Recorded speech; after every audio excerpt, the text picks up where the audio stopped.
ఇంతకుముందు ఊళ్ళోకెళ్ళినప్పుడు నా చెప్పులనేది అయిపోయినాయి. అంటే కొని 15 డేస్ ఏమో అవుతుంది. మామూలుగా అది అచ్చుడే కొంచెం డ్యామేజ్‌గా వచ్చింది. పర్లేదు మనం వాడేదే కొన్ని రోజులు కదా! చూద్దాం అన్నట్టు అనుకుంటే అది తెగిపోవడం వల్ల నేను పేరుకి తీసుకురావడానికి వెళ్తే అక్కడ ఒక వ్యక్తి కలిసిండు.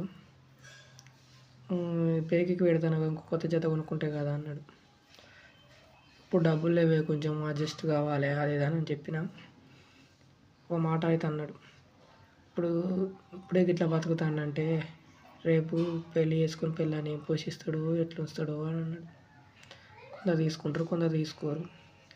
పర్లేదు నా అన్నందుకేం బాధ లేదు కానీ నేను చేసేది పెద్ద జాబ్ ఏం కాదు. ఊళ్ళో చిన్న చిన్న వర్క్ అనేది నేను చేస్తా. మరీ అంత పెద్దదని కూడా అన్నాను. ఎవరి స్థాయిలో వాళ్ళైతే చూసుకుంటారు. నా స్థాయి ఇంతే అని నేను అనుకుంటా. కానీ కొంతమందికి అర్థం కావచ్చు, కొంతమందికి అర్థం కాకపోవచ్చు. అది థమ్సప్ అయినా, మందైనా, పెప్సీ అయినా, ఒక చిన్న పేకిక్ అయినా నా సొంత పైసలతో నేను కొనుక్కుంటా. ఎవరి మీద ఆధారపడింది కాదు.